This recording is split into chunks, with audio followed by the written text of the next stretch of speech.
अशरफ साहब, आप कितने सीनियर सहाफ़ी हैं, कभी आपने ये एक्सपीरियंस किया है कि एक वेबसाइट पे कंसल्ट करे कोई बाइक चलाने वाला, कोई वैन चलाने वाला कि आज पेट्रोल की क्या कीमत है?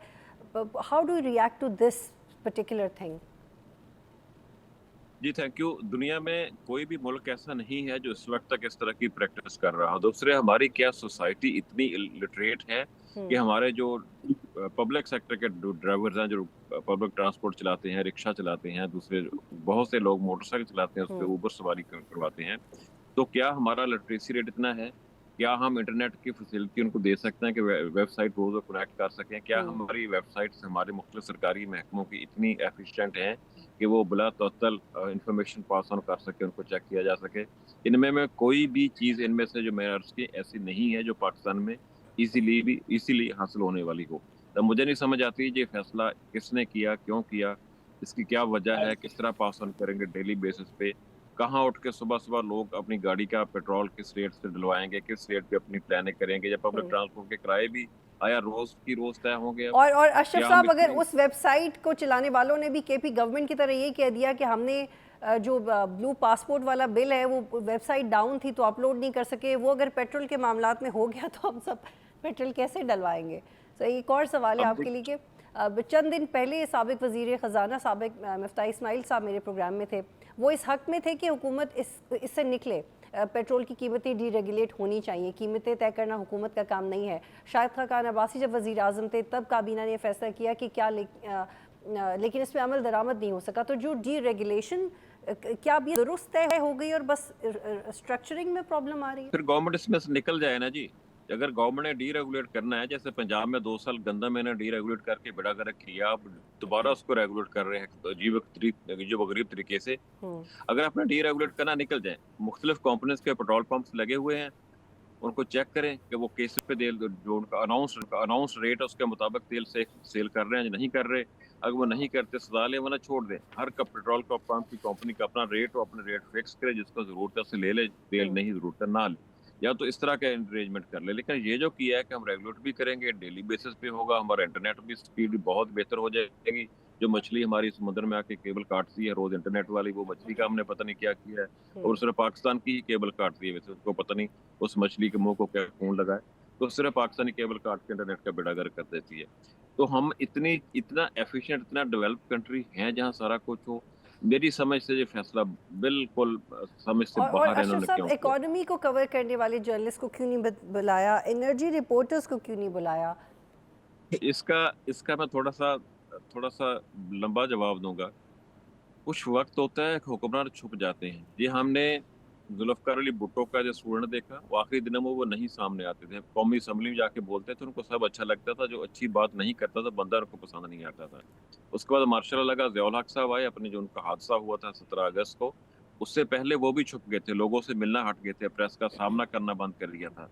मुशर्रफ साहब का दौर आया, अगर आपको याद हो, आखिरी जो 6-7 महीने थे मुशर्रफ साहब के, जो इलेक्शन 2008 वाले इलेक्शन से पहले, उस वक्त की हुकूमत भी छुप गई थी। पब्लिक पब्लिक से रब्ता बंद कर दिया था, प्रेस कॉन्फ्रेंस करनी बंद कर दी थी। लेकिन ये तो कभी नहीं हुआ था, कौमी असम्बली के इजलास में ज़रूर होता था कि जाली सहाफ़ी ला के बैठा दिए जाते थे। जस्ट टू शो के सहाफ़ियों ने बायकॉट किया, उनकी कवर कोई फ़र्क नहीं पड़ा, सहाफ़ी तो ऐसे ही बैठे हैं। बाकी पब्लिक से, मीडिया से वो गवर्नमेंट भी छुप गई थी। ये कभी नहीं हुआ कि प्रेस कॉन्फ्रेंस में ला के जाली सहाफ़ी बैठा दिए गए हैं और कहा हो कि लाइव प्रेस कॉन्फ्रेंस है, सहाफ़ी बैठे हैं, किसी के हाथ में कागज़ नहीं है, किसी के हाथ में पेन नहीं है, कोई सवाल नहीं पूछ रहा, कोई उसका जवाब नहीं दे रहा, आके रटी-रटाई तकरीर फेंकी, उस ऑनर की, अल्लाह खैर से ला खुदा हाफ़िज़। ये जो चोरी चोरी जिसको कहते हैं ना, ये चोरी होती है जो उस दिन हुई है। जिस चोरी के फैसले ये होते हैं, वो डर के अंदर बंद कमरों के फैसले, बंद कमरों में ही ऐलान किए जाते हैं। यही मेरे ख्याल में हुआ है। सर, एक तरफ हुकूमत ये कह रही है कि हमारा कोई लेना देना नहीं है, हमसे सवाल जवाब होना चाहिए, लेकिन इसके बावजूद पेट्रोलियम लेवी का इख्तियार हुकूमत ने अपने पास रखा। पेट्रोलियम लेवी को जीएसटी का मुतबादिल कहा गया, जिसकी शरह 18% है, लेकिन 30 से 35% लेवी फिर ली जा रही है। ये उससे ज़्यादा है जितना आईएमएफ ने लगाने को कहा है। तो हुकूमत एक अमल दखल का भी इसमें मौजूद है, तो फिर हुकूमत इससे मुबर्रा कैसे हो सकती है? जी, बिल्कुल आपने ठीक कहा कि जब जो जीएसटी खत्म करके उसमें 2 ट्रिक्स की गई थी। एक तो जीएसटी इसलिए खत्म किया गया था कि जीएसटी की जो इनकम होती थी, एफबीआर कलेक्ट करता था, वो जो फेडरल रिसिपल पूल है उसमें जाती थी, उस पर सूबों को हिस्सा मिलता था, मरकज को मिलता था। अब जब उसको टैक्स को लेवी में कन्वर्ट किया तो लेवी जो है वो सूबों को नहीं मिलती और डिविजिबल पूल का हिस्सा नहीं बनती, सारी की सारी मरकजी हुकूमत के पास रह जाती है। इस वक्त जो बिलतरतीब पेट्रोल और डीजल पे पीडीएल चार्ज किया जा रहा है वो 80 और 70 रुपए चार्ज किया जा रहा है, जो बहुत ज्यादा है। जो अगर जीएसटी की शरह को जैसा कि 18% उस शरह के हिसाब से लेवी का नफाज किया जाए तो 40 रुपए से कम फी लीटर बनती है। 40 रुपए का सीधा सीधा बेनिफिट तो हुकूमत चाहे वो अवाम को दिया जा सकता है। लेकिन इसका दूसरी तरफ गवर्नमेंट की नीयत बजट में वाजे हो गई थी कि उन्हें पीडीएल के साथ करना क्या है। पिछले साल कोई 1500 शायद 98, हाँ जस्ट 1598 अरब रुपए इकट्ठे हुए थे, जो कि मुकर्रर करदा हदफ से 30 अरब रुपए ज्यादा थे। जितना हदफ रखा था गवर्नमेंट ने टैक्स कलेक्शन का पीडीएल की मद में, वो 30 अरब रुपए ज्यादा था। अब उस ज्यादा को मजीद बढ़ा के अगले साल 176 अरब रुपए का उसमें इजाफा करके उसको 1676 अरब रुपए कर दिया गया, जो टारगेट है। लेकिन उससे ज्यादा ये इकट्ठा करेंगे, उसकी वजह ये है, एक तो बिल्कुल आसान है, कुछ करना नहीं पड़ता है, बिल्कुल एट सोर्स डिडक्शन होती है, कंपनी के जितना तेल सेल होती है उसके मुताबिक उनसे पैसे ले लिए जाते हैं, गवर्नमेंट को कुछ नहीं करना पड़ता, कोई इनपुट नहीं है, आसान है। लेकिन उसका दूसरी साइड देखें, पीडीएल का जो उसकी वजह से रेट जहाँ तेल के बढ़ते हैं, पेट्रोलियम मसनूआत के बढ़ते हैं, उसका नुकसान क्या होता है? महंगाई से हर आदमी मुतासर होता है, खा वो कोई भी की जिंदगी किसी भी शोबे से मुतासर हो, मुंसलिक हो, कोई भी कारोबार करता हो, हर बंदा महंगाई के से इफेक्ट होता है, जो तेल की वजह से आती है। तेल की वजह से हर शोबा, बिजली की पैदावार महंगी होगी, ट्रांसपोर्ट के किराए अशरफ साहब, बढ़ेंगे, एक और ट्रांसपोर्ट सवाल मैं उसमें आपसे बढ़ेंगे। जानना चाह रही हूँ, चूँकि आप पॉलिसी मेकिंग को भी करीब से देखते हैं और आप पर्टिकुलरली ये बीट करते रहे बहुत अरसे से, तो सर ये एक स्पेसिफिक वजह क्या है कि गवर्नमेंट को वॉर के बाद स्पेसिफिकली समझ नहीं आ रहा कि इसको कैसे हैंडल करना है? मुझे याद है कि पहले उन्होंने कहा जी हमारे पास तो 22 दिन का स्टॉक है, फिर कहा 28 दिन का स्टॉक है, फिर कहा हमें तो कोई मसला ही नहीं होगा, हमारा स्मूथ फ्लो है, जो कि एक्चुअली पाकिस्तान को मिल भी रहा था। फिर ये कहा गया कि वक्ती तौर पे इसलिए बढ़ाई हैं कीमतें ताकि कंजम्पशन कम हो। मोटरवे पे सर लाहौर से हम 6 घंटे में इस्लामाबाद पहुंच रहे थे, इतनी स्लो गाड़ी चलानी पड़ी थी। तो ये कभी कहीं गाड़ी का स्पीड कम करो, कभी कंजम्पशन करवा रहे हैं। What exactly they are going to do with the oil? They don't know, उन्हें कुछ समझ नहीं आ रहा लगता है। देखिए, एक सीधा सा सवाल है, अगर कंजम्पशन कम करनी है पेट्रोल पंप बंद कर दें, काम ही खत्म, ना पेट्रोल मिलेगा, ना पेट्रोल इंपोर्ट करना पड़ेगा, ना उसको रेट फिक्स करना पड़ेगा, बंद कर दें पेट्रोल पंप। जिसके बगैर जिंदगी चला के देखना, अगर चलती है जिंदगी तो इसके बगैर नहीं चलेगी। अगर जिंदगी नहीं चलेगी, हमारी बहुत आम जरूरत है, तो फिर इसको हमको लोगों को फैसिलिटेट करना है, कम नेटों पर रेट देना है। अब हुकूमत कभी कुछ कहती है, कभी कुछ कहती है, लेकिन दरअसल इसमें हुकूमत की नाकामी, नालायकी सामने आती है। और मैं सर पिछली आपने बात देखा कि शुरू, जो जेट फ्यूल है वो सस्ता है पर मोटरसाइकिल का फ्यूल महंगा है, ये क्या कंपैरिजन है? क्योंकि जेट पे गरीब आदमी जाता है, मोटरसाइकिल पे साइकिल पे अमीर आदमी जाता है, इसलिए ज्यादा रखा हुआ है, मेरा ख्याल है। तो हम कहाँ, मोटरसाइकिल अमीर तो आदमी हम की किधर सवारी है जाएं ना। सर?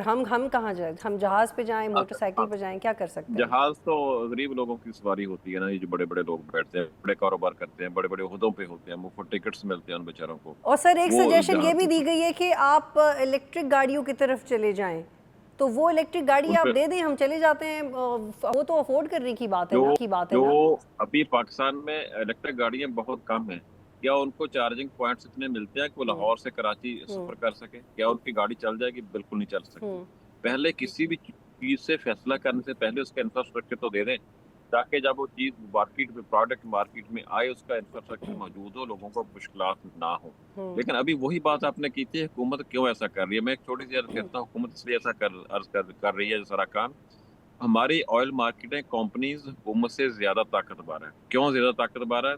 इसमें फाइनेंशियल चीजें इन्वॉल्व है, गवर्नमेंट के मुंह बंद किए जाते हैं, गवर्नमेंट के हाथ गर्म किए जाते हैं। पिछले हम्म दिनों जब इशू हुआ था, शॉर्टेज का पेट्रोल का मसला बना था, कुछ कंपनीज ने अपने स्टॉक जारी करके गवर्नमेंट से ज्यादा क्लेम ले लिया था। उस पर इंक्वायरी हुई, एफआईए की टीम इंक्वायरी करने के लिए कंपनी के दफ्तर गई, उन्होंने गेट को ताले लगा दिए। फिर गेट की बिजली बंद, उस पूरे जो गोदाम था जहाँ पे स्टोरेज थी ऑयल की, उसकी बिजली बंद कर दी। बिल्कुल उन्होंने ताउन नहीं किया। फिर भी एफआई ने रिपोर्ट बना के उनको बता दिया कि इस कंपनी ने जाली तरीके से फ्रॉड करके हुकूमत से ज्यादा पैसे लिए हैं रिबेट के सिलसिले में। हम्म उस कंपनी के खिलाफ भी एक्शन हुआ, आपको नहीं पता होगा, बिल्कुल कोई एक्शन नहीं। उसके साथ अभी बातचीत जारी है।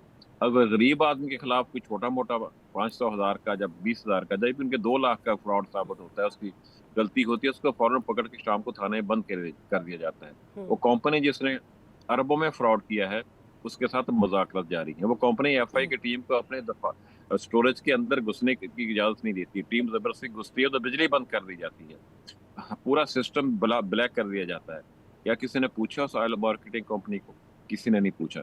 इसलिए ये कंपनियां बदमाश बनती हैं कि उनके हाथ बहुत स्ट्रांग है, उसमें गवर्नमेंट के ऑफिशियल शामिल होते हैं, हुकूमत बहुत के आधा शुक्रिया अशरफ मलखम साहब, बैक के ऊपर बात कर रहे थे। गवर्नमेंट को चाहिए कि वो जो भी पॉलिसी बनाए वो एटलीस्ट पीपल्स फ्रेंडली हो, उसमें जो भी करप्शन का एलिमेंट है या हुकूमत को कहीं क्वेश्चन चाहिए वो अलग बहस है, लेकिन एटलीस्ट जो पब्लिक फ्रेंडली एलिमेंट है उस पर तवज्जो देनी चाहिए। सब्सक्राइब करें और बेल दबाएं ताकि कोई खबर रह न जाए।